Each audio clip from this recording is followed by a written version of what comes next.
Dear friends, मैं Vipin Kumar Sharma GBC update के माध्यम से आज एक बड़ा ही गंभीर और महत्वपूर्ण मुद्दा जिसने पूरे समाज को दो हिस्सों में बांट रखा है उसको डिस्कस करने जा रहा हूं।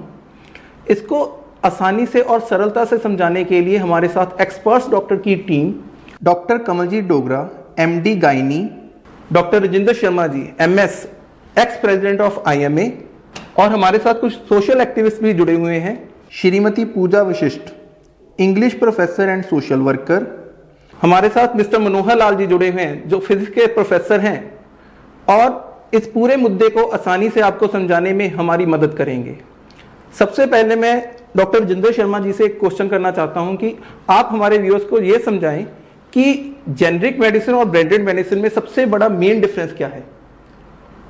हाँ विपिन जी, जेनरिक और ब्रांडेड मेडिसिन जो हैं, जब भी कोई नई मेडिसिन मार्केट में आती है, कोई भी जो फार्मास्यूटिकल कंपनियां एक नया मॉलिक्यूल बनाती है, उसमें रिसर्च करके काफ़ी समय और मनी इन्वेस्ट होती है और वो जब नया मॉलिक्यूल मार्केट में आता है तो वो उसका पेटेंट करवाती है। जैसे कोई भी कंपनी किसी प्रोडक्ट का पेटेंट करवाती है तो वो पेटेंट 20 साल के लिए होता है। जब तक वो पेटेंट पीरियड है तब तक कोई भी दूसरी कंपनी उस फार्मूला से वो दवाई नहीं बना सकती जी। जब वो पेटेंट ख़त्म हो जाता है तो कोई भी कंपनी उसी फार्मूला को लेके, उसी सॉल्ट को लेके एक दवाई बना सकती है और वो उसे अपना एक नाम देती है। उसे हम कहते हैं ब्रांडेड जेनरिक्स। Okay sir. ये जो पहली दवाई पेटेंट वाली होती है वो होती है ब्रांडेड, प्योर ब्रांडेड मेडिसिन। वो कंपनी का एक्सक्लूसिव राइट है, कोई उसे नहीं बना सकता। फिर आती है ब्रांडेड जेनरिक्स। जब पेटेंट खत्म हो जाता है तो कोई भी कंपनी वो बना सकती है, लेकिन उसको ABCD अपना कोई नाम दे देती है। एक तीसरा आता है जो जेनरिक जिसे हम कहते हैं, उसका कोई नाम नहीं होता। जैसे आपको मैं एग्जांपल में बताऊं, एम्पीसिलिन, और एम्पीसिलिन कई ब्रांडेड नेम से आती है, लेकिन जब एम्पीसिलिन के नाम से आएगी, जब पैरासीटामोल जो कॉमन लोगों को समझ में आएगा, सुमो के नाम से भी आती है, पैरासीटामोल जो है, पहले डोलो बहुत इस बार फेमस हुआ था, डोलो के नाम से, डोलो ब्रांड है, ठीक है, लेकिन पैरासीटामोल जेनरिक है। तो जो मेडिसिन सिर्फ अपने सॉल्ट नेम से आती है उसे हम जेनरिक कहते हैं। ये है तीनों में, तीन टाइप की दवाई, ब्रांडेड जो पेटेंटेड है, जिसका पेटेंट चल रहा है, ब्रांडेड जेनरिक जब पेटेंट खत्म हो गया, कंपनी अपने नाम से उसे बना रही है, और जेनरिक कंपनी बनाती है लेकिन उसको नाम नहीं देती, वो सॉल्ट के नेम से जानी जाती है। मतलब तीनों में सॉल्ट तो सेम ही है, सॉल्ट सेम होता है। फिर क्यों इसका इतनी खुले दिल से स्वागत नहीं किया जाता? कारण उसका है ये कि जो गवर्नमेंट की तरफ से है, उनका जो मेन मुद्दा है वो है कि मरीजों को सस्ती दवाई मिले, ठीक है। मार्केट में जो एक आम धारणा है कि जो ब्रांडेड दवाई है वो महंगी होती है और जेनरिक दवाई सस्ती होती है। ये बात काफ़ी हद तक सही भी है। उसका कारण भी है क्योंकि जो ब्रांडेड, जैसे मैंने कहा, पेटेंटेड दवाई है, वो कंपनी ने अपना उस पर सर्च किया है, उसने अपना प्रॉफिट भी रिकवर करना है, तो उसकी कॉस्ट ज़्यादा होती है। ब्रांडेड जेनरिक भी कंपनी अपने हिसाब से उसकी कॉस्ट रखती है, और जेनरिक में और ब्रांडेड जेनरिक दोनों में ना तो कंपनी ने रिसर्च में पैसा खर्च किया है, उसने कोई ओरिजिनल रिसर्च नहीं की है, उसको बना बनाया फार्मूला मिला, उसने वहाँ से केमिकल्स उठाए और उसको बना दिया, सिर्फ मैन्युफैक्चरिंग कॉस्ट है, सो इसलिए वो सस्ती होती है। तो ये है। अब इसमें बवाल क्यों है, जहाँ डॉक्टर जिसको अपोज क्यों करते हैं, उसका कारण ये है कि क्वालिटी। प्राइस का तो मैंने बता दिया। प्राइस के इशू में मैं और बताता हूँ कि ये भी एक मिथ है कि जेनरिक दवाइयाँ सभी सस्ती होती हैं। ऐसा नहीं है। बहुत सारी जेनरिक दवाइयाँ हैं जिनका प्राइस भी उतना ही होता है, एक्चुअल कॉस्ट कम होती है लेकिन इन्फ्लेटेड प्राइस होती है। अब यहाँ पे हमारा कहना है कि प्राइस तय कौन करता है? डॉक्टर्स तय नहीं करते हैं, कंपनी भी अपनी तरफ से प्राइस लगती है, उसको अप्रूव कौन करता है? गवर्नमेंट। एक अथॉरिटी है NPPA, national pharmaceutical pricing authority, जो प्राइस तय करती है कितनी प्राइस उसके स्टेप के ऊपर लिखी जाएगी। तो क्यों government actual rational price print नहीं करती? मतलब कौन रिस्पॉन्सिबल है इसके लिए? इसका मतलब सर आप कहना चाहते हैं कि गवर्नमेंट मेडिसिन पर कैपिंग करे? यस। MRP पर कैपिंग? यस। झगड़ा खत्म हो जाएगा सर, क्योंकि ज्यादा 4000% प्रॉफिट रख दिया जाता है। यस। और बाद में 50% कहते हैं डिस्काउंट पे मिल रही है। यस। क्यों मिल रही? कौन देखना है, किसे देखना है? वो पैसा डॉक्टर की। अब जेनरिक पे अगर एक दवाई का MRP 100 रुपये लिखा है, सपोज उसकी एक्चुअल कॉस्ट 40 रुपये है, तो ये किसने उस पर 100 रुपया लिखने दिया? डॉक्टर ने नहीं लिखने दिया ना। सो इसका मतलब गवर्नमेंट को भी इनिशिएट लेना पड़ेगा। लेना गवर्नमेंट को ही पड़ेगा। जब एमआरपी रैशनल होगी तो जो झगड़ा ही खत्म हो जाएगा। गवर्नमेंट का मुद्दा क्या है कि पेशेंट को सस्ती दवाई मिले। हम भी कहते मिले, हम नहीं कहते हमारा उसमें, क्योंकि जो केमिस्ट को पैसा जाएगा, जो कंपनी को जाएगा, डॉक्टर की जेब में नहीं जाएगा। हमने तो दवाई लिख दी, ठीक है ना। हमारा मुद्दा तो सिर्फ इतना है कि क्वालिटी इंश्योर्ड होनी चाहिए। अगर क्वालिटी इंश्योर नहीं है, अब आपको मैं एग्जांपल देता हूँ, रनवैक्सी कितनी बड़ी कंपनी है? काफी बड़ी है, वर्ल्ड राउंड कंपनी है। Yes sir. 2013 में क्या हुआ था उसके साथ यूएस से? $500 मिलियन का फाइन पड़ा उसको। क्यों? क्योंकि उसकी जेनरिक मेडिसिन जो थी, Ranbaxy is the I think one of the biggest generic manufacturer in the country. Export भी करते हैं जेनरिक्स वो यहाँ से। जेनरिक की उनकी quality not up to the mark, और एफडीए ने उन पे केस किया और out of the court settlement में, आर्बिट्रेशन में $500 मिलियन का फाइन रेनवैक्सी ने दिया। अब रेनवैक्सी जैसी कंपनी की जेनरिक मेडिसिन सस्पेक्ट है, तो छोटी कंपनियों के बारे में आप क्या कह सकते हो? सो डॉक्टर साहब ने बड़ी ही गंभीरता से और बड़ी आसानी से आपको समझाया कि what is the difference between the generic medicine and branded medicine. अब आगे बढ़ते हैं, हम प्रोफेसर मनोहर लाल जी से जानना चाहते हैं कि मनोहर लाल जी, आपने तो अपनी किडनी का ट्रांसप्लांट भी कराया हुआ है, आपने अपने ट्रीटमेंट में किस मेडिसिन का इस्तेमाल सबसे ज्यादा किया, ब्रांडेड का या जेनरिक का? जब मैंने शुरू में स्टार्ट किया था विपिन जी, तब तो मैंने सारी ब्रांडेड ही इस्तेमाल करी थी। जैसे 2 इम्यूनो सप्रेसेंट थी दवाइयाँ, वो तो ब्रांडेड, अब भी ब्रांडेड ही ले रहा हूँ मैं। उसके बाद एक बीपी की थी, एक थी स्टीरॉयड था, और एक हार्ट की थी, जो लिपिड की थी, वो मेडिसिन मैंने जेनरिक शुरू करी है। तो सर इसका मतलब अभी भी मार्केट में सभी सॉल्ट की जेनरिक मेडिसिन अवेलेबल नहीं है? नहीं, वो भी थी, लेकिन मैंने वो उस पर भरोसा नहीं किया, क्योंकि उस पर मैं रिस्क नहीं ले सकता था। इन तीनों पे तो ले सकता था कि चलो, क्योंकि वो मॉनिटर हो सकता था। मतलब आप रिस्क ले रहे हो? रिस्क नहीं, उस पर रिस्क नहीं लिया जा सकता, दूसरी पे रिस्क लिया जा सकता है। कि बीपी तो आप रोज चेक करते हो, तो बीपी वाली पे आप रिस्क ले सकते हैं। जैसे कोई डायबिटिक है, वो भी रिस्क ले सकता है थोड़ा सा, कि देख सकता है कि मेरे को दवाई इफेक्टिव है या नहीं है।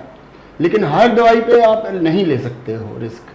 तो डॉक्टर का कहना मानना ही पड़ेगा कि अगर वो ब्रांडेड बता रहा है तो फिर लेनी पड़ेगी। मतलब मनोहर लाल जी, आप भी ये मानते हो कि जेनरिक मेडिसिन पे 100% ट्रस्ट अभी नहीं कर सकते? नहीं, मैंने एक दो दवाइयाँ जैसे मैं लेता हूँ, चाहे इवन जन औषधि स्टोर से भी ली हैं, जो गवर्नमेंट ऑफ इंडिया का है। उसमें कुछ दवाइयाँ तो ऐसे निकलती हैं कि गोली खोलते ही सारा साल्ट बिखर जाता है। अगर आप पत्ते से गोली निकालोगे तो उससे सारा साल्ट जो है वो निकल जाता है। मतलब क्वालिटी अभी भी क्वालिटी, हाँ, वो उसमें क्वालिटी में डिफरेंस है। हालांकि वो गोली छोड़नी पड़ती है, फिर दूसरी निकालो, या उसमें थोड़ा price difference is there. Price difference अगर देयर था, हाँ, तो वो तो 2 गोलियों की कीमत में निकल गया। नहीं, फिर भी नहीं निकलता है, क्योंकि देखो, मैंने एक कल की 2-3 दिन पहले की बात बताता हूँ। जो पेंटापेराजोल है, सिंपल है, पेंटापेराजोल 40 है, उसका जो 100 प्राइस है, मैंने बाहर स्टोर से पता किया, वो 100 वाली 20 में दे गया। और एक जगह मैंने एक डॉक्टर के पास गया, मेरे बेटे को चाहिए थी, वो 170 में मिली है पेंटापेराजोल का पत्ता। तो उसमें डिफरेंस तो है बहुत ज़्यादा, प्राइस का डिफरेंस है। फिर कस्टमर को सोचना पड़ता है। जैसे मेरी दवाई में पैसे इतने लगते हैं कि मतलब नियरली 9000 के करीब पर मंथ मेरा खर्चा आता है। तो मेरे को तो थोड़ा सोचना पड़ता है कि मतलब थोड़ी सी जेनरिक चला लूँ, थोड़ी सी ब्रांडेड चला लूँ, तो ऐसा मैं चला लेता हूँ। ठीक है। सो इसका मतलब अभी भी हम पूरी 100% ट्रस्ट नहीं कर सकते जेनरिक मेडिसिन पर। हमें अभी भी काफ़ी हद तक ब्रांडेड मेडिसिन पर अपने आप को आश्रय रखना पड़ेगा। सो सरकार इतनी जल्दी ये डिसीजन कैसे ले सकती थी कि सारे के सारे डॉक्टर्स सिर्फ और सिर्फ ये प्रिस्क्राइब करें कि जेनरिक मेडिसिन ले, जब तक पूरा ग्राउंड रियलिटी पर अभी तक काम हुआ ही नहीं है, अभी तक क्वालिटी एश्योरेंस नहीं हुई, और जो मेडिसिन बन रही हैं उनकी मैन्युफैक्चरिंग में भी अभी तक डिफेक्ट है। सो इतना सारे डिफेक्ट होने के बावजूद हमारी सरकार ये चाहती थी कि हमारे सारे डॉक्टर्स सिर्फ और सिर्फ जेनरिक मेडिसिन प्रिस्क्राइब करें। इसी बात पर आगे बढ़ते हैं। डॉक्टर कमलजीत मैम पर। मैम, आप सर की बातों से कितना सहमत हैं या नहीं? सर जी, ऐसा है कि जैसे इन्होंने बोला कि जेनरिक मेडिसिन खोलते ही क्वालिटी का इशू आ गया, ये इनका पर्सनल एक्सपीरियंस है। तो क्वालिटी चेक कौन करेगा? वी डॉक्टर्स हम रेडी हैं जेनरिक मेडिसिन लिखने के लिए, we don't say no to generic medicine, लेकिन quality check has to be there. Basic quality check वो गवर्नमेंट को रखना है। वेस्टर्न वर्ल्ड को देखिए, जहाँ पर सब कुछ ही गवर्नमेंट स्पॉन्सर्ड है, the medical system, the medical medicine, अगर भारत को उसे फॉलो करना है तो they have to assure the basic quality, अगर वो पेशेंट तक पहुँचनी है तो। मतलब मैम, आप कहना चाहते हैं कि अगर क्वालिटी चेक पूरा 100% हो तो डॉक्टर सारे रेडी हैं? बिल्कुल, आपको पता है भारत में सिर्फ 0.1% medicine is under quality check actually. Yes ma'am. Only 0.1%, and we are the most populated country of the world, having one of the good private sector support to the government sector, because government is not doing much in the medical field. मैंने 5 साल government job की है sir. I have dealt with all kind of patients, and believe me, बहुत ज़रूरत है government को basic, अगर सिर्फ सस्ती ट्रीटमेंट पहुंचाना है हमें पेशेंट्स तक, तो बहुत कुछ बेसिक करने की ज़रूरत है। Compulsion on the doctors to write generic medicine, फिर लेवल इन द मार्केट। तो वो कौन अश्योर करेगा कि मेडिसिन कौन सी दी जाएगी और पेशेंट कौन सी लेगा? पेशेंट को सेम मॉलिक्यूल 170 रुपीज़ में भी अवेलेबल है, 80 रुपीज़ में भी और 20 रुपीज़ में भी। तो पेशेंट अपनी पॉकेट देखेगा या केमिस्ट डिसाइड करेगा? किसके हाथों में जा रहा है ये decision? From a well educated practitioner, जिसके पास तो कंपैशनेट बिहेवियर है टुवर्ड्स द पेशेंट्स, बिकॉज हम भी चाहते हैं हमारे पेशेंट्स ठीक हों। डॉक्टर्स की प्राइम रिस्पॉन्सिबिलिटी पेशेंट्स की क्योर है, है ना? एंड पेशेंट की पॉकेट के लिए हम भी सोचते हैं, डेली सोचते हैं। We both surgeons, medicine part बहुत ज़्यादा इंपॉर्टेंट है, हम रोज़ सोचते हैं, लेकिन गवर्नमेंट कैसे अश्योर करेगी कि पेशेंट को सस्ती मेडिसिन क्वालिटी वाइज पहुंच गई?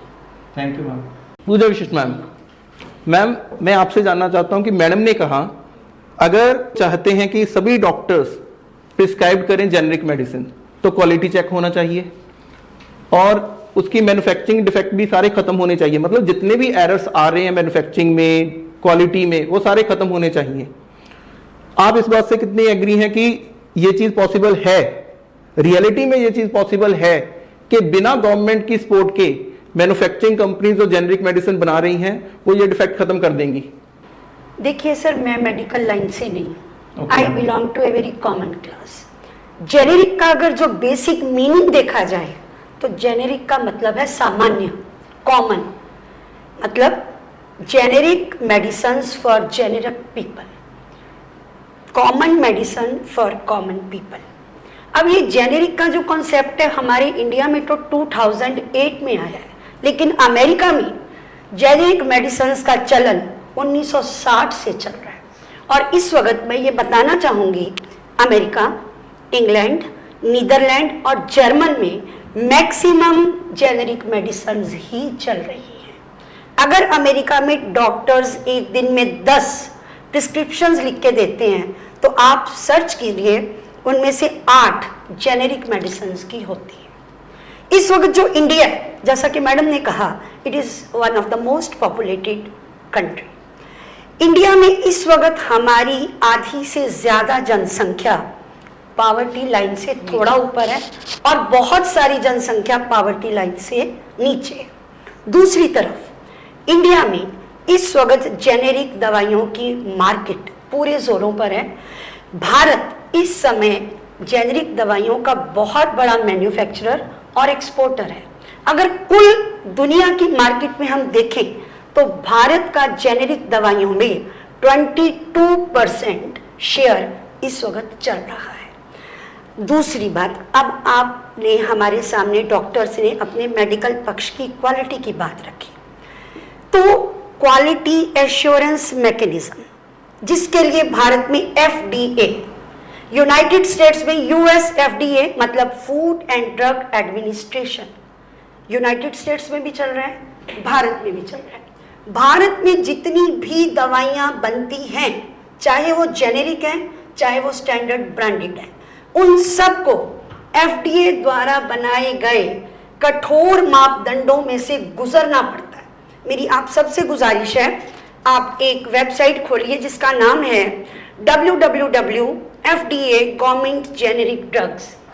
इस वेबसाइट को खोलने पर आपको बिल्कुल स्पष्ट दिखाई देगा कि किसी भी दवाई को मार्केट में आने से पहले कितने कठोर मापदंडों में से गुजरना पड़ता है, और अगर कोई भी दवाई चाहे वो ब्रांडेड है चाहे वो जेनेरिक है, उन मापदंडों पे में से पूरी उतरती है तभी उसे बेचने की अनुमति दी जाती है। लेकिन मैम, सॉरी फॉर डिस्टर्बिंग, लेकिन सर ने जो मेडिसिन खोली वो भी तो एफडीए ने अप्रूव की, देखिए अप्रूव्ड मेडिसिन, लेकिन वो जब खोली गई तो साल्ट सारा बिखरा हुआ पड़ा हुआ है। ये FDA बात ने तो इंडिया की ब्रांडेड FDA दवाइयों ने पर approve भी की। हो सकती है। अब मैं आपकी तसल्ली के लिए अपने साथ 2 तरह की दवाइयाँ लेकर आई हूँ। ये जर्नल दवाई है जो बीपी के लिए लोग खाते हैं, और ये एक बुखार की दवाई है जो लोग आम इस्तेमाल करते हैं। इनमें से एक जेनेरिक है और दूसरी ब्रांडेड है। ये बात जो अभी मनोहर लाल जी ने कही, ये तो इन दवाइयों पर भी हो सकती है कि अगर कोई दवाई पुरानी पड़ी है या गीले एटमॉस्फेयर में पड़ी है तो वो तो ब्रांडेड दवाई भी खराब हो सकती है। नहीं मैम, लेकिन just a minute. Sir just a minute, हाँ, let me complete my point. अगर मैं आपको इनकी कीमतों का फ़र्क बताऊं तो शायद आप सुन के हैरान रह जाएंगे। बीपी की दवाई कैडला फार्मेसी ने जो निकाली है, सेम साल्ट है, आप पढ़ सकते हैं दोनों पर, साल्ट का नाम सेम है। इस बीपी के पाउच में 10 टेबलेट्स हैं और इसकी कीमत 100 रुपये है, मतलब एक गोली की कीमत 10 रुपये। जेनेरिक दवाई का ये जो पाउच मेरे हाथ में है, इस पूरे पत्ते की कीमत 7 रुपये है, मतलब 70 पैसे पर गोली। फर्क आपके सामने है। भारत जैसा देश जहां आज भी 10% पॉपुलेशन बिलो पॉवर्टी लाइन है, हम वहां कैसे एक्सपेक्ट कर सकते हैं कि एक गरीब आदमी जिसे रोज ये दवाइयाँ खानी पड़ती हैं, अपनी इनकम में अपने बच्चों की पढ़ाई का खर्चा इन दवाइयों पर करेगा या अपनी रोटी का खर्चा इन दवाइयों पर निकालेगा? मैम ये आपने बहुत अच्छी बात कही, लेकिन ये बातें इमोशनल या रेहेटोरिक से बातें नहीं होती हैं। सभी को मालूम है कि दवाई सस्ती होनी चाहिए। आपने कहा ठीक है, वो 7 रुपये का पत्ता, वो 100 रुपये का पत्ता, लेकिन मैंने जो बात कही ये किसने प्रिंट होने दिया? नहीं जी बताइए, किसने प्रिंट होने दिया? क्यों नहीं कैडला फार्मेसी के ऊपर गवर्नमेंट ने राशनल प्रिंटिंग, गवर्नमेंट ने अलाउ किया ना उसको, एनपीपीए ने अलाउ किया ना, क्यों किया अलाउ? दूसरी बात, ब्रांडेड जो है, मैंने बताया कि पेटेंट जब तक है वो अपनी प्राइस रखेगा क्योंकि सर्च निकाले, पर जेनरिक ब्रांडेड, और ब्रांडेड में आपने ये 7 रुपये का पत्ता एक जेनरिक का दिखाया, मैं आपको 20 ऐसे जेनरिक दिखा सकता हूँ जिनके ऊपर 50 या 100 रुपये लिखा होगा, लेकिन मिलेगी मार्केट में 7 रुपये की। रीजन, मेरी बात सुन लीजिए आप। दूसरी बात, आपने कहा कि वो गीली हो गई या पुरानी हो गई। पुरानी मेडिसिन तो एक्सपायरी डेट लिखी होती है, नहीं होगी। मनोहर जी ने पुरानी एक्सपायरी वाली मेडिसिन तो यूज की। मनोहर लाल जी आपसे पूछ लेते मेरी हैं, बात सुनिए। आपने कौन सी मेडिसिन, क्या पुरानी थी वो काफी? नहीं, मैं तो डेट देख के लेता हूँ। मेरी बात सुन लिए। हाँ जी। दूसरी बात आपने कही जी वो गीली हो गई, मॉइस्चर हो गई। मैम, गुड मैन्युफैक्चरिंग प्रैक्टिस में सील्ड मेडिसिन को मॉइस्चर लगने का मतलब ही नहीं है। अगर जेनरिक मेडिसिन में मॉइस्चर लग रहा है, this means quality is suspect, quality. दूसरी बात, अभी मैं एक सॉल्ट आपको बताता हूँ जो बहुत कॉमन है, एमॉक्सिसिलिन क्लोवेनिक एसिड। उसमें जो क्लोवेनिक एसिड होता है ना, उसको थोड़ा सा भी मॉइस्चर लगा, गॉन, इट्स गॉन, जीरो। लेकिन उसकी मैन्युफैक्चरिंग एक कंपनी है, कौन देखेगा? उसमें मिलीग्राम भी सेम होंगे, पैकिंग भी होगी, लेकिन मैन्युफैक्चरिंग प्रोसेस में या सीलिंग प्रोसेस में उसको मॉइस्चर लग गया तो वो खत्म। आप वो 7 रुपए की लेके खाते रहिए, कुछ नहीं होगा। डॉक्टर्स का कंसर्न क्या है? हमारे पास इमीडिएटली कोई क्वालिटी टेस्ट करने का मापदंड नहीं है। हम किसे जाएंगे? जैसे मनोहर जी ने कहा, ये ब्रांडेड दवाई क्यों खा रहे हैं? क्योंकि इनको पता कि ये जो दवाई है ना, इसके साथ मैं रिस्क नहीं ले सकता। ठीक है। दूसरी है जैसे बीपी की है, शुगर की है, ठीक है, बीपी मेरा दवाई खा के नहीं कंट्रोल हो रहा तो मैं समझूंगा कि दवाई की क्वालिटी ठीक नहीं, मैं चेंज कर लूँ, क्योंकि उसका काम है, ठीक है ना। ऐसे ही डॉक्टर्स के पास नहीं है, हमारे पास कुछ क्रिटिकल पेशेंट्स हैं, ठीक है, वो जस्ट एक injection can make your life off go. अभी आज के पेपर में ही था, सिविल गवर्नमेंट जो दवाई पंजाब सरकार के हॉस्पिटल्स में एंटीबायोटिक्स, सफेटेक्साइम और vancomycin, high end antibiotics to be used in very serious patients, substandard quality, substandard quality. ये कहाँ था एफडीए? कहाँ थी गवर्नमेंट की, पंजाब गवर्नमेंट की हेल्थ जिसने वो टेस्ट चेक करके मेडिसिन खरीदी? कहाँ थी? सो कहने को बहुत अच्छा लगता है, ये वेबसाइट है, इस पे देखो ये, हाँ इंडिया में टू द टी नॉर्म्स लिखे होंगे, यूएसए वाले, जर्मनी वाले, यूरोप वाले, लेकिन फॉलो नहीं होंगे।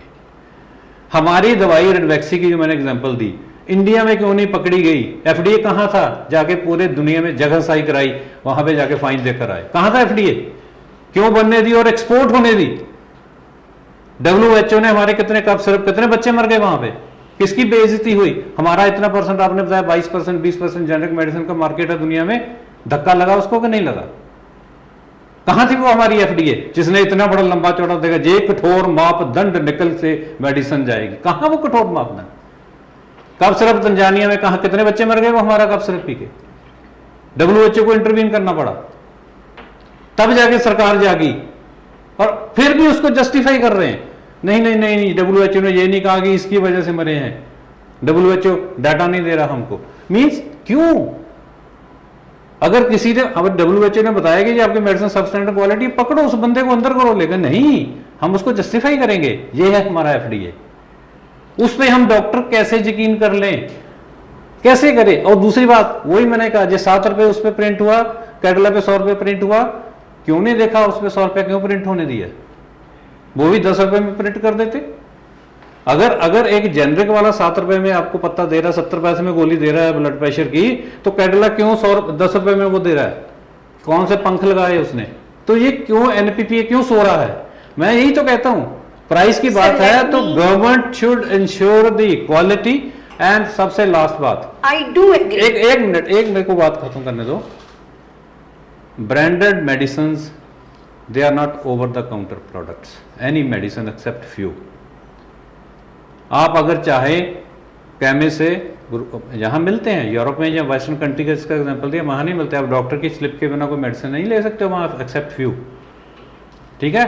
और रूल्स जहां भी, इंडिया में भी वही है, दवाई जो है क्वालिफाइड मेडिकल प्रैक्टिशनर ही लिखेगा, तो chemist is supposed to give. तो अगर हमने ब्रांडेड लिखनी ही नहीं है तो उसको खरीदना वाला कौन है? तो why they are in the market? अगर मेरी बात सुनो, अगर ब्रांडेड दवाई नहीं, मान लिया हमने, ठीक है, क्वालिटी भी श्योर हो गई जेनरिक की, प्राइस भी ठीक हो गई, हमें कोई दिक्कत नहीं, then why branded are in the market? Which person is going to prescribe it? We are not supposed to prescribe it. Patient is not supposed to buy it. Chemist is not supposed to sell it. Then why they are in the market? Doctor साहब, Why government doesn't ban the branded drugs itself? you mean to say that branded medicine should be banned? Yes.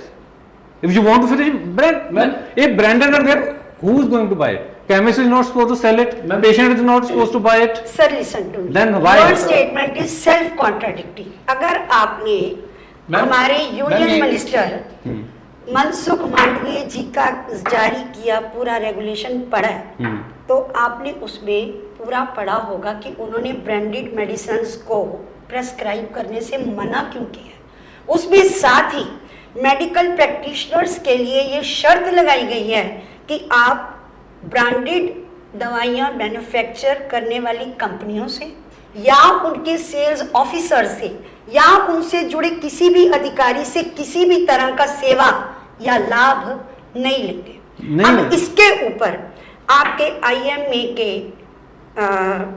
Indian president doctor Sharad Kumar Agarwal जी की statement भी आई है। वो कहते हैं कि this regulation directly questions the ethics of medical fraternity. Yes. आप please मुझे इसका मतलब बता दीजिए कि इसका मतलब क्या है। इसका मतलब इट ये है इज कि सेल्फ नहीं, सेल्फ, इसमें सेल्फ वाली कोई बात नहीं है। मेरी बात statement. सुनिए, मैं तो उसी बात पे तो मैं फिर आ रहा हूँ। मैं कहता हूँ कि मान लिया आपने कहा कि जो ब्रांडेड मैन्युफैक्चरिंग वाली दवाइयों वाली जो कंपनियां हैं उनके साथ या उनके ऑफिशियल के साथ whatever you are saying कि किसी भी तरह का लाभ या बता सेवाएं रहा नहीं हूं, लेंगे। मैं बता रहा गवर्नमेंट हूं। को ये जेनेरिक दवाइयों के लिए इतना एम्फेसाइज करने की जरूरत क्यों पड़ी? मैं कह रहा हूं कि आप ब्रांडेड बंद ही कर दो, ब्रांडेड बंद कर दो ना। हम ना कोई डॉक्टर का किसी के ब्रांडेड कंपनी के साथ लाभ लेने का मतलब ही खत्म। असल मतलब में ये खत्म। सरकार ये गवर्नमेंट क्या चाहती करती है? गवर्नमेंट कि मेडिकल प्रोफेशन में जो अनएथिकल प्रैक्टिसेस चल रही हैं इन ब्रांडेड दवाइयों के नाम पर, यही गलत सरकार बात। का मुख्य मंतव्य उन अनएथिकल प्रैक्टिसेस को अच्छा, बंद करना है। इसके लिए मैं बताता हूँ, नहीं एक मिनट, मैं एक मिनट काउंटर बात करना चाहता हूँ। सरकार ने पहली बात तो जी मनसुख मांडविया जी ने ये कोई नोटिफिकेशन इशू नहीं किया, he has no authority to issue this notification. Sir, he is Union Cabinet Health Minister. What the hell he may be, even the Prime Minister cannot do it. It is the NMC which has issued it. Finally correct. NMC has given full approval to his statement. Ma'am, NMC has the right authority to issue this notification. Mansukh Mandviya, even the Prime Minister, even the President has no right to do it. That's what I'm trying to say. You said Mansukh Mandviya ने जो कहा, मैंने उसकी बात कर रहा हूँ वैसे by the way। दूसरी बात वही मैं कहता हूँ कि अगर आप कहते हो कि अनहोली नेक्सस है, तो अनहोली नेक्सस के लिए आप ब्रांडेड मेडिसिन बंद कर दो। So simple, so simple. Sir बात तो वही है ना कि क्वालिटी एश्योरेंस मैकेनिज्म को सुधारा जाए। इसके काउंटर मनोहरलाल जी का भी व्यू पॉइंट इसके काउंटर मैं चार्ज लगाता हूं कि ब्रांडेड, अब मैं बताता हूं कि ब्रांडेड मेडिसिन बंद क्यों नहीं हो रही, क्यों नहीं हो रही।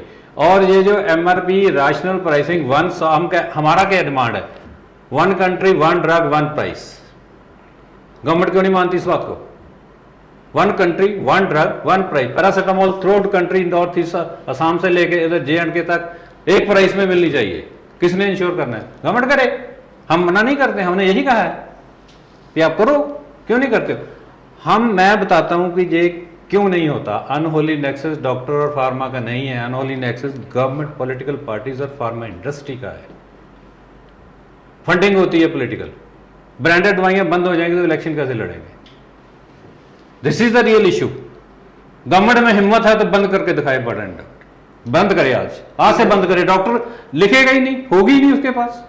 और यही गैप है सोसाइटी और डॉक्टर के बीच में, क्या? जो इंक्रीज कर रहे हैं आप बेवजह। हाँ, डॉक्टर का जस्ट इंक्रीज। अब डॉक्टर का हमेशा चाहेगा उसका पेशेंट ठीक हो, उसको मैं बढ़िया दवाई। अच्छा, हमारे पास ब्रांडेड में हम भी नहीं कहते ब्रांडेड में भी गड़बड़ होगी, लेकिन एट लीस्ट हमारे पास एक स्टैंडर्ड है कि फार्मास्यूटिकल कंपनी को अपनी रेपुटेशन सेव करनी है, सो वो दवाई के साथ कंप्रोमाइज नहीं करेगा। फिर मैं रणवैक्सी पे आऊंगा। रणवैक्सी की किसी ब्रांडेड मेडिसिन सस्पेक्ट क्वालिटी नहीं हुई, सिर्फ उसकी जेनरिक की हुई।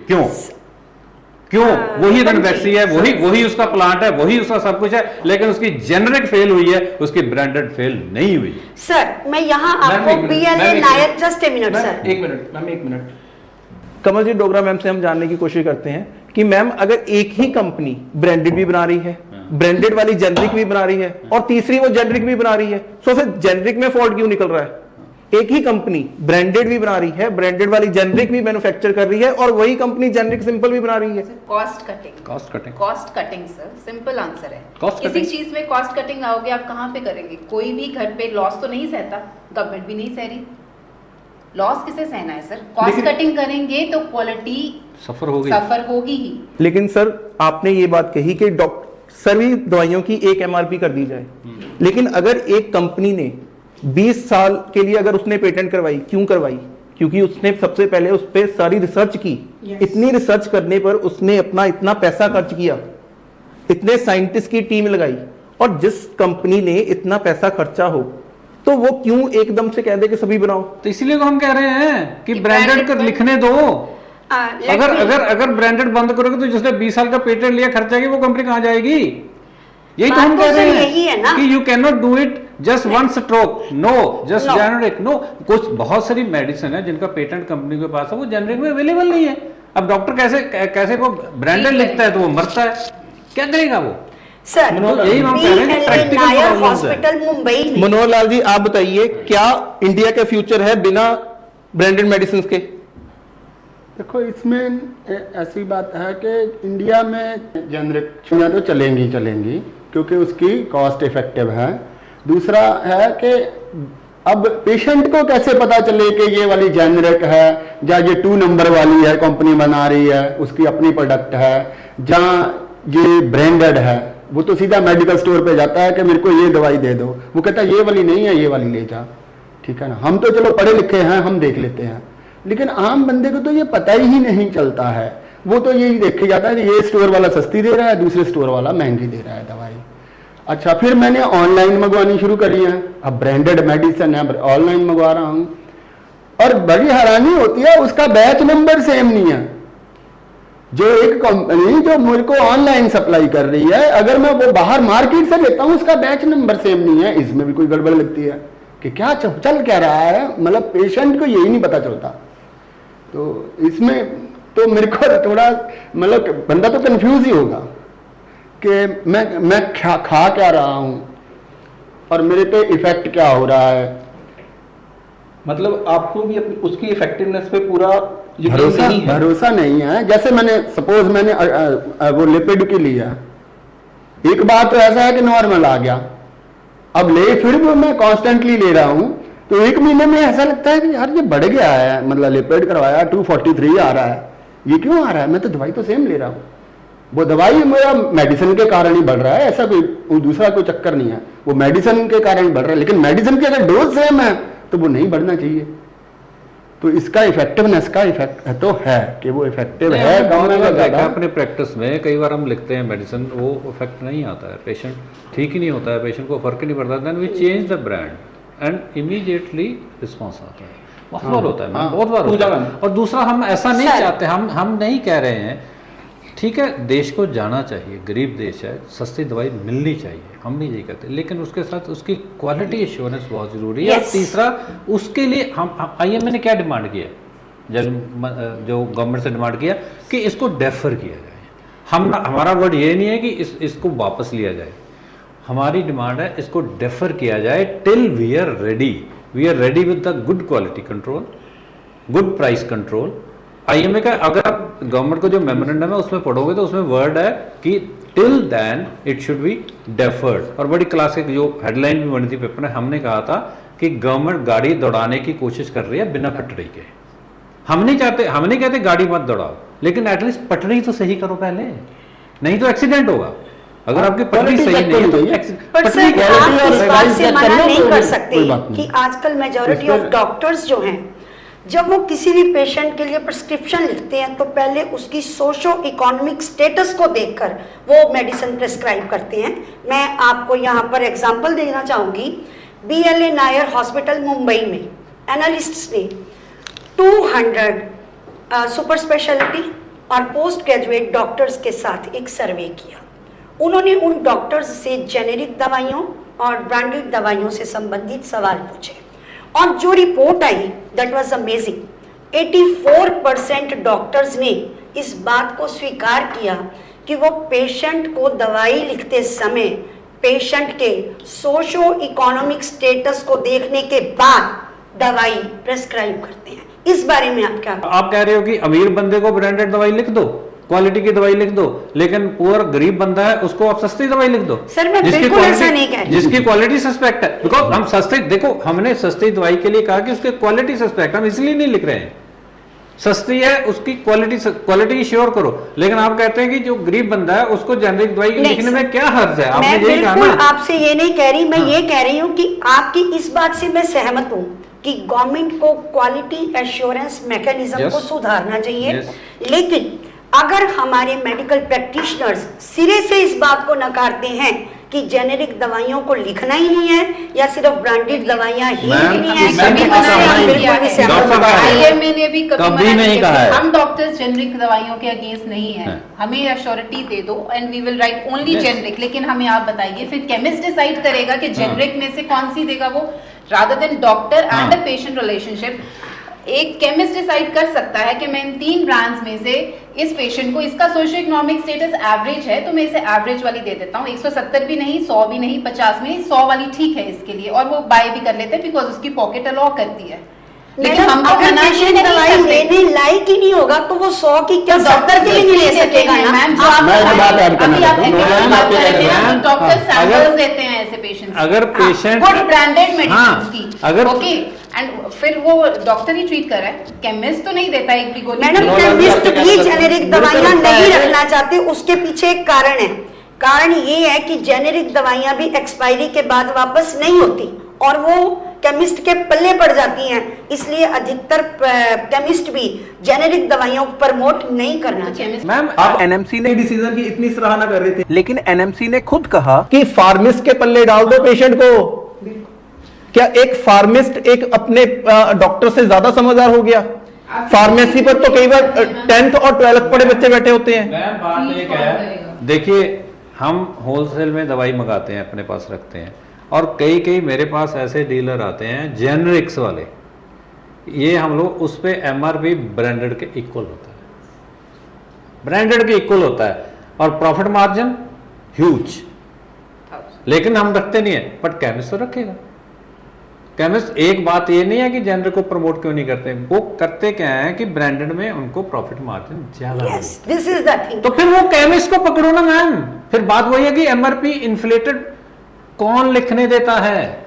सर बात तो वही है ना कौन कि लिखने देता है? ब्रांडेड दवाई से पूरी मेडिकल फ्रेटर्निटी, चाहे वो मैन्युफैक्चरर बदनाम है, सिर्फ चाहे वो डॉक्टर्स हैं। केमिस्ट है, चाहे डॉक्टर्स है, हर एक को फायदा है। नुकसान किसको है? एक कॉमन आदमी को, एक आम आदमी को, जिसके लिए 2 वक्त की डॉक्टर रोटी को क्या कमानी फायदा है मुश्किल उसमें? है। बताइए। तो अगर हम कॉमन मैन के फायदे की बात करते हैं तो इसमें गलत क्या? हमें कोई हमारा नहीं है, हमारी कोई गलत, इसमें सारे सिस्टम में आप बदनाम करते हो, जैसे आप हेल्थ मिनिस्टर साहब की भी बात गई, डॉक्टर्स को कॉस्ट अगर मेडिसिन अगर ट्रीटमेंट का ज्यादा है तो उसके लिए डॉक्टर्स रिस्पॉन्सिबल है। मेरे को अभी तक ये नहीं समझ आया भी हाउ डॉक्टर्स आर रिस्पॉन्सिबल। आप कह रहे हो कि केमिस्ट प्रॉफिट लेता है, फार्मास्यूटिकल कंपनीज प्रॉफिट लेती हैं, जो उनको डिसइंफ्लेटेड प्राइस प्रिंट करने को अलाउ करते हैं वो प्रॉफिट लेते हैं, ठीक है।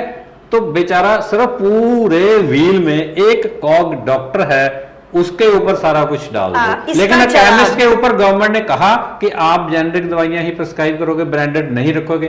क्या गवर्नमेंट में हिम्मत है ये कहने की कि कोई भी केमिस्ट अपने स्टोर में एक्सेप्ट पेटेंटेड ब्रांडेड, जो अभी जिसका पेटेंट खत्म नहीं हुआ, उसके अलावा कोई भी ब्रांडेड मेडिसिन, क्या डॉक्टर्स के ऊपर ही डंडा चलेगा? क्या केमिस्ट को गवर्नमेंट ने ये कहा? अब मैं बताऊं एक बात और, ये तो एनएमसी ने गाइडलाइंस हम पे लिख दी और कंपलसरी कर दी। पिछले 2015 से या 14 से एक वॉलंटरी कोड है फार्मा इंडस्ट्री के लिए, वो वॉलंटरी है सर, वो वॉलंटरी है। क्यों उसको इन्फोर्स क्यों नहीं किया गया? फार्मास्यूटिकल इंडस्ट्री और मेडिकल डिवाइसेस इंडस्ट्री के लिए भी एक ऐसा कोड बनाया गया, लेकिन उसको वॉलंटरी रखा गया।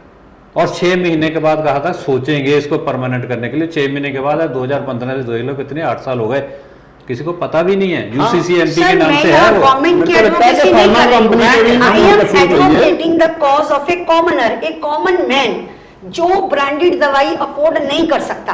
अगर वो जेनेरिक दवाई भी नहीं खाएगा तो वो करेगा क्या?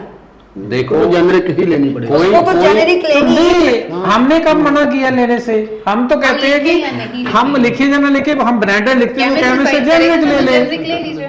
तो मैडम जेनेरिक लिखने में प्रॉब्लम ही क्या है? हमें तो प्रॉब्लम है ही नहीं। यस, दिस इज द हमें तो कह रहा हमें प्रॉब्लम नहीं है, क्वालिटी दो, क्वालिटी दो। मैडम प्रॉब्लम वो जो सारा रेगुलेशन आया है ना, अगर आप उसको ध्यान से पढ़ेंगे, मैंने I don't want to repeat all those words, लेकिन मैम लेकिन उनसे वो क्लियर हो रहा है कि there is something wrong Pooja ma'am, in the whole practice. Pooja ma'am, लेकिन इस बात से तो आप भी एग्री करते हैं कि एनएमसी ने जो गाइडलाइंस दी थी कि हम फार्मेसिस्ट के पास जाएं, फार्मेसिस्ट जो हमें दवाई देगा वो ले। चलो हम पढ़े लिखे, लेकिन सारी दुनिया क्या पढ़ी लिखी है? कितने पेशेंट्स को फार्मेसिस्ट खराब करेंगे? नहीं, वो होता ही है। जब भी कोई बुखार की दवाई देता है साथ में स्टीरॉइड देते हैं। यस, तो जबकि वो नहीं देने होते हैं, वो तो फार्मेसी वाला भी करेगा। वो फार्मेसी वाले करते हैं ना, लाइफ सेविंग ड्रग्स है वो, हमारे पास जो जबकि वो नहीं देनी होती है। इतने पेशेंट आते हैं। मैंने एक दो से पूछा क्या आप अपने बच्चों को भी देते हो ये वाली दवाई? क्या आप डेक्सामेथासोन, बीटामेथासोन क्या अपने बच्चों को भी देते हो? तो वो चुप हो गया है ना। नहीं, हमारे पास पेशेंट आते हैं 3-4 दिन पहले वो केमिस्ट से दवाई खाकर आए होते हैं। हमने बहुत मोस्टली 90% पेशेंट्स कॉमन एलिमेंट्स ना, वो पहले जब भी वहां से ठीक नहीं होंगे ना तो फिर आए।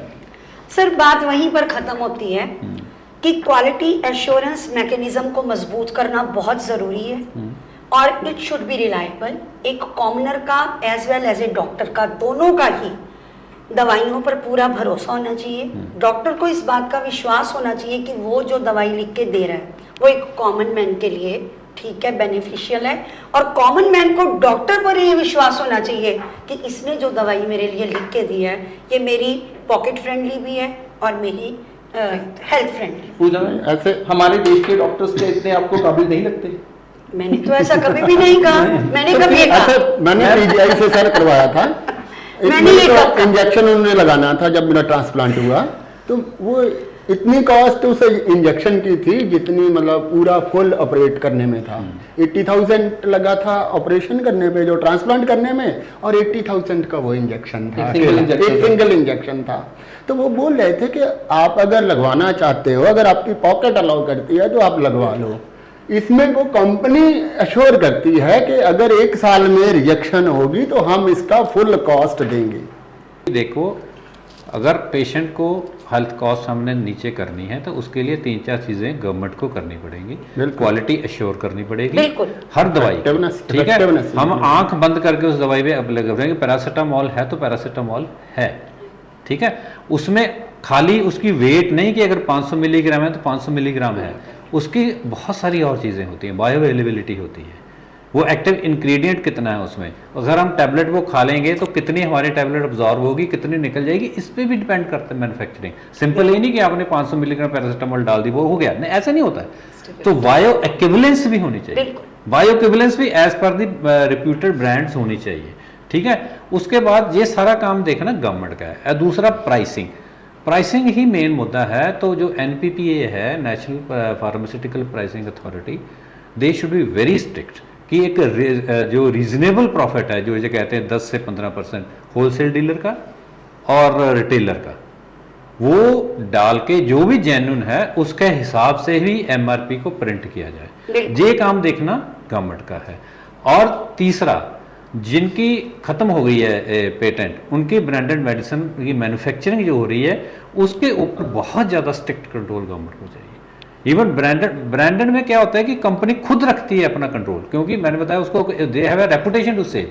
अगर उनकी मेडिसिन इफेक्टिव नहीं होगी तो वो उनका पैसा तो गया, तो वो खुद रखेगी। लेकिन जो ब्रांडेड जेनरिक्स और जेनरिक्स हैं उनके ऊपर government has to give a very strict watch कि इसकी क्वालिटी कॉम्प्रोमाइज मत हो, क्योंकि हम पेशेंट की जिंदगी, बेशक वो आप कह रहे हैं कॉमन मैन, नॉट, आई से not common man, every patient for me is a patient, may be a rich और अ कॉमन और anyone, patient is a patient, we don't see caste, creed, religion or sex of a patient. So a patient की life, every patient की life जो है that is very very important, और उस पर हम एक मेडिसिन दे रहे हैं, हमें भरोसा होना चाहिए, डॉक्टर को भी भरोसा होना चाहिए ये मेडिसिन काम करेगी, ठीक है। तो ये सारे काम जो है गवर्नमेंट को इंश्योर करने चाहिए। हमें डेंजर से कोई दिक्कत नहीं है, पर वही बात मैं कहूँगा, गाड़ी दौड़ानी है तो पहले पटरी ठीक करिए। सो डॉक्टर साहब की बात से आप कितना सहमत हैं और कितना नहीं सहमत, आप अपने कमेंट्स हमारे वीडियो में दे सकते हैं। लेकिन असल में तो यही बात निकल के सामने आई कि हर चीज पॉसिबल है, लेकिन सरकार को साथ देना पड़ेगा, क्वालिटी एश्योर करनी पड़ेगी, सिर्फ जेनरिक की नहीं, ब्रांडेड की क्वालिटी भी एश्योर करनी पड़ेगी, क्योंकि सिर्फ जेनरिक मेडिसिन में घोटाले नहीं होते, ब्रांडेड कंपनियां भी घोटाले बड़े करती हैं। सो इस पैनल डिस्कशन का सबसे मेन मुद्दा तो यही था कि ब्रांडेड मेडिसिन और जेनरिक मेडिसिन में से कौन सी ज्यादा इफेक्टिव है। लेकिन इफेक्टिवनेस के साथ साथ क्वालिटी कंट्रोल करने के लिए गवर्नमेंट को कोई भी इशू, अगर कोई भी ऑर्डर इशू करना है, सबसे पहले तो उसको उसका प्लेटफॉर्म तैयार करना पड़ेगा। कोई भी अगर डिसीजन हम लेंगे, जब से जैसे डॉक्टर साहब ने कहा कि अगर आपको ट्रेन दौड़ानी है तो सबसे पहले तो आपको पटरी तैयार करनी पड़ेगी, पटरी तैयार है नहीं और आपने ट्रेन दौड़ाने का ऑर्डर दे दिया, वो कहीं ना कहीं जाकर टक्कर बजेगी उस ट्रेन की। सो नेक्स्ट पैनल डिस्कशन में हम मिलेंगे। जीबीसी अपडेट आप सबका धन्यवाद करती है।